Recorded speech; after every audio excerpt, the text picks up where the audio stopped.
창세기 Q&A 제2회 창세기 1장 다시 하나님이 먼저가 맞을까요? 하나님께 먼저가 맞을까요?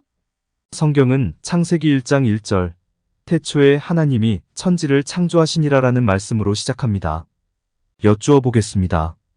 이 말씀 속에서 주어가 무엇입니까? 주어는 하나님이입니다. 그렇습니다. 이 간단한 말씀 속에서 하나님은 문법적으로 주어의 역할을 담당하고 있습니다. 그런데 여러분, 하나님이 문법적으로만 주어일까요? 또 하나님께서 이 문장 속에서만 주어일까요? 절대로 그렇지 않습니다. 하나님은 성경 전체 속에서 주어입니다. 물론 글자 그대로 해석할 경우 하나님이 주어가 아닌 경우가 정말로 많습니다. 아브라함이 주어인 경우도 있고 이삭, 야곱, 요셉이 주어인 경우도 있으며 역사서의 많은 부분에서는 다윗과 솔로몬이 주어가 되어 있습니다. 그러나 구약 성경 전체를 따져보았을 때 성경 전체의 주어는 하나님이며 예수님입니다. 하나님이 천지를 창조하셨고 하나님이 죄 범한 사람을 구원하기 위해 애쓰시고 수고하셨고 마침내 하나님이 육신을 입어 이 땅에 오셔서 십자가에 못 박혀 죽으셨고 사흘 만에 부활하심으로써 구원을 완성하셨고 하나님이 성령으로 강림하시어 이 땅에 교회를 세우셨고 이 시간도 교회를 통하여 하나님이 우리의 삶을 인도하고 계십니다. 분명히 하나님이 주어입니다. 그런데 참으로 안타까운 일이 있습니다. 그 일은 모든 교회에서 다 그런 것은 아니지만 요즘 교회에서 하나님이 사라졌다는 사실입니다. 즉 주어가 없어졌다는 사실입니다. 하나님 대신에 담임 목사가 주어가 되었습니다. 담임 목사의 의만 드러나고 담임 목사를 위해 교회가 존재하고 담임 목사를 위해 성도가 존재합니다. 담임 목사가 주어가 되는 경우 이외에 성도가 주어가 되는 경우도 많습니다. 주일 설교를 통해 성도들이 해야 할 일만 나열됩니다. 성도는 이래야 한다. 성도는 저래야 한다. 성도는 그래야 한다. 이런 식입니다. 이러다 모든 성도 교회에서 다 죽겠습니다. 이러니까 성도들이 교회를 통해 행복을 누리지 못합니다. 성도가 말씀을 통해 성장하는 것이 아니라 기도를 통해, 봉사를 통해, 교제를 통해, 섬김을 통해 자신이 기독교인임을 확인할 뿐입니다. 신앙생활은 사라지고 그저 교회 생활만을 영위하고 있을 뿐입니다. 참으로 안타까운 일이 아닐 수 없습니다. 다시 한번 말씀드립니다. 성경 전체에서 최초로 등장하는 주어는 하나님입니다. 그리고 하나님이 기독교의 주어입니다. 그런데 하나님이 주어라는 사실을 통해 우리는 무엇을 깨달아야 할까요?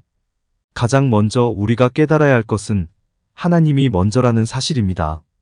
아무것도 생기지 않았을 때 하나님이 먼저 계심으로 빛이 생겼고 하나님이 먼저 일하심으로 해와 달과 별이 생겼고 하나님이 먼저 은혜 내려주심으로 사람이 생겼습니다.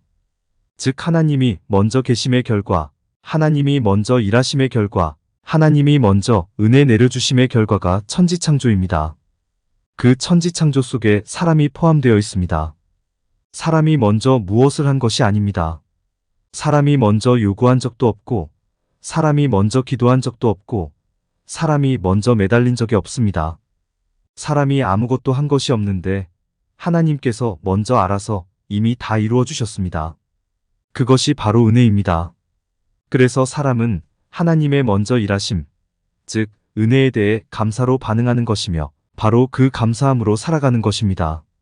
어떻게 살아가는 것이 감사함으로 살아가는 것일까요? 그것은 창조하시고 보호하시고 인도하시고 공급하시고 책임지시는 하나님을 철저히 신뢰하면서 하나님이 주신 모든 은혜를 아름답게 누리며 행복하게 누리며 살아가는 것입니다. 하나님의 심정과 마음으로, 하나님의 성품과 속성으로, 하나님의 가치와 원리로 기쁘고 즐겁고 신나고 아름답고 행복하게 살아가는 것입니다. 하나님을 기준 삼아 온전한 삶, 형통한 삶, 행복한 삶을 살아가는 것입니다. 하지만 안타까운 일이 있습니다. 언제부터인지는 아무도 모릅니다. 언제부터인지 하나님이 먼저가 아니라 하나님께 먼저가 강조되고 있습니다. 사람이 무엇인가를 얻으려면 하나님께 먼저 매달려야 한다고 합니다. 그것을 얻게 되면 자신이 먼저 소유하기 이전에 하나님께 먼저 드려야 한다고 합니다. 존귀받을 일이 있으면 하나님께 먼저 존귀를 바쳐야 하고 영광된 일이 있으면 하나님께 먼저 영광을 돌려야 한다고 합니다. 교회도 늘, 항상, 언제나 그렇게 가르쳐 왔습니다. 각종 시상식에서 기독교를 믿는 사람들이 상을 받게 되면 가장 먼저 등장하는 말이 하나님께 먼저 영광 돌려드립니다라는 말입니다. 저는 아직 부처님께 영광 돌려드린다. 공자님께 영광 돌려드린다. 내가 태어날 수 있도록 점지해준 삼신할매께 영광 돌려드린다라는 말은 들어보지 못했습니다. 유난히 기독교인들만이 하나님께 먼저 영광 돌려드린다라는 표현을 자주 사용합니다. 좋습니다. 귀한 상을 받은 감격에 자기도 모르게 나온 감사의 말 아주 좋습니다. 저도 충분히 이해합니다. 그런데 한편으로는 조금 씁쓸합니다. 그동안 얼마나 교회가 하나님께 먼저라고 주입했으면 이러한 표현이 자연스럽게 나오느냐는 것입니다.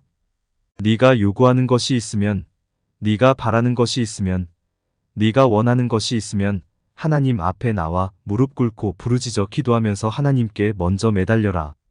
구하라 그리하면 너희에게 주실 것이요. 찾으라 그리하면 찾아낼 것이요. 문을 두드리라 그리하면 너희에게 열릴 것이니라고 하지 않았는가? 하늘 보자도 흔들릴 정도의 정성을 보여라. 간절함을 보여라.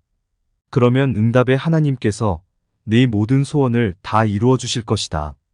그때 잊지 말고 하나님께 먼저 감사드려라. 하나님께 먼저 영광 돌려드려라. 교회에서 참으로 많이 들어보신 말들입니다. 만약 이 말대로라면 하나님의 은혜는 어디 갔지요? 오늘 나의 나됨은 다 내가 기도해서, 다 내가 매달려서, 다 내가 떼써서 된 것인데 하나님의 은혜가 어디에 있지요? 아, 나의 기도에 응답해 주셨다고요? 그래서 감사하다고요? 그럼 그렇게 기도하고 매달렸는데도 혹시 기도 응답 못 받으면 그때는 하나님을 저주하실 건가요? 그때는 하나님을 떠나실 건가요? 잘 생각해 보시기를 바랍니다. 여러분과 제가 소유한 이 모든 것은 하나님이 먼저 일하심으로 주어진 것입니다. 여러분과 제가 받은 존귀 역시 하나님이 먼저 일하심으로 주어진 것입니다.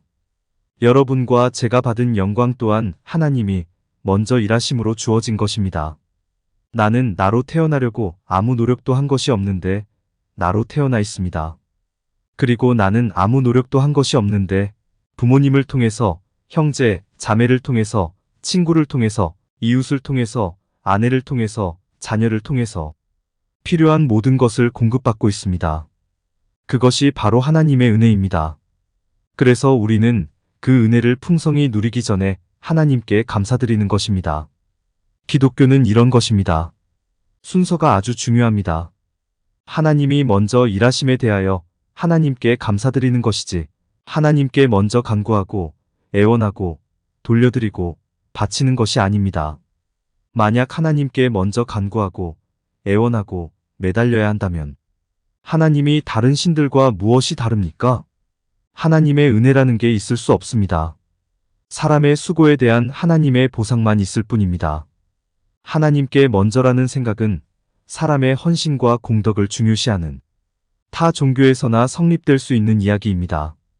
하나님의 은혜에 근거한 기독교에서는 결코 있을 수 없는 이야기입니다. 그런데 타 종교의 생각이 아주 교묘하게 교회 안에 숨어 들어왔고 교회가 그것을 또 악용하고 있는 것입니다. 정말 이래도 되는 것일까요? 하나님은 소유와 존귀와 영광을 필요로 하시는 분이 절대로 아니십니다. 태초 이전부터 계셨고 모든 것을 소유하고 계시며 모든 것을 주관하시는 하나님은 결코 부족한 것이 없는 완전한 분이시기 때문입니다. 하나님 스스로를 위해서 필요한 것이 아무것도 없는 완전 무결한 분이시기 때문입니다. 하나님이 원하시는 것은 사람이 성취한 소유, 존귀, 영광을 돌려달라는 것이 아니라 그것이 하나님으로부터 기인한 것임을 사람이 알고 기억하고 누리고 나누면서 행복하게 살라는 것입니다. 이제 하나님이 주어라는 것을 통해 무엇을 깨달아야 하는지 그 두 번째 주제로 넘어가겠습니다. 태초에 하나님이 천지를 창조하시니라라는 말씀 속에서 주어 하나님은 하나님이 먼저라는 것을 말씀드렸습니다. 이 하나님이 먼저라는 표현을 통해 하나님이 기준이라는 결론에 이를 수 있습니다.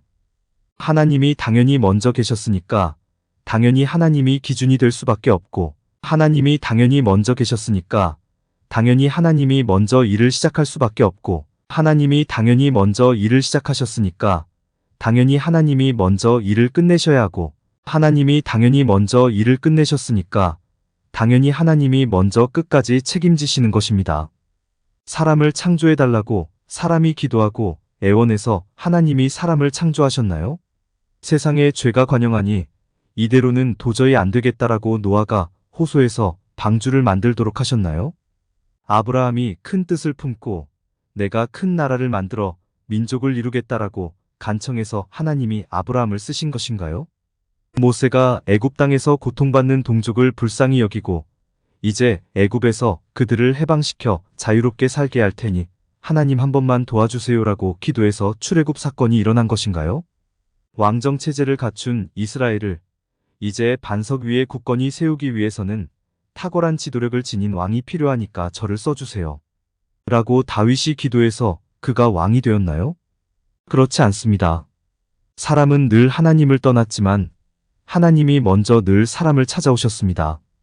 아담과 하와가 선악을 알게 하는 나무의 열매를 먹고 동산에 숨어 있을 때 먼저 찾아오신 분도 하나님이셨습니다. 가인이 아벨을 죽였을 때도 먼저 찾아오신 분이 하나님이셨습니다. 노아와 아브라함과 모세와 다윗에게도 하나님께서 먼저 찾아오셨습니다. 그렇습니다.